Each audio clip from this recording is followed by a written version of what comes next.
How do Bingham plastics behave as non-Newtonian fluids? Imagine a substance that acts like a solid until you push it just right.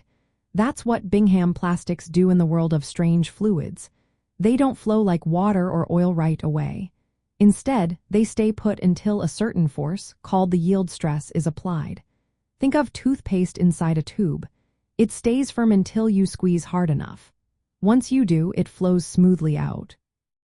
This is because Bingham plastics need a minimum push to start moving, unlike regular liquids that flow under any tiny force.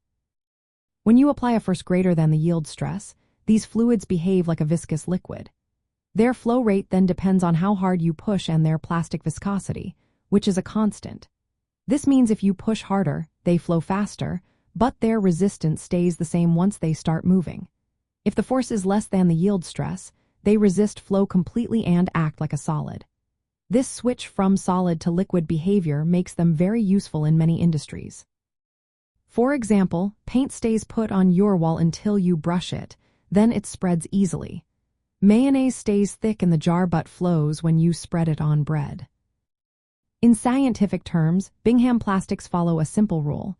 Shear stress, or the force per area, is related to shear rate, or how fast the fluid deforms. Below the yield stress, the shear stress is just enough to keep the fluid still.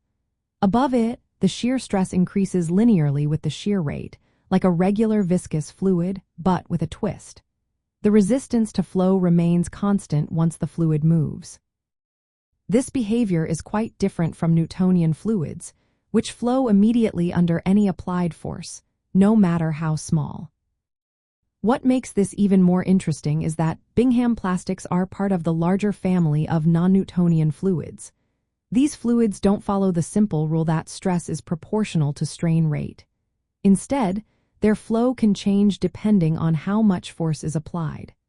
Bingham plastics are a perfect example of this, showing a clear threshold before they start to flow. This property is why they are used in applications where controlled flow is needed, like in drilling muds for oil extraction or in food products. So next time you squeeze a tube of toothpaste or spread mayonnaise, remember that these everyday items are actually Bingham plastics. They stay solid until enough force is applied, then flow with a steady resistance. This fascinating behavior links physics, chemistry, and even cosmic curiosities, reminding us how strange and wonderful the world of fluids can be.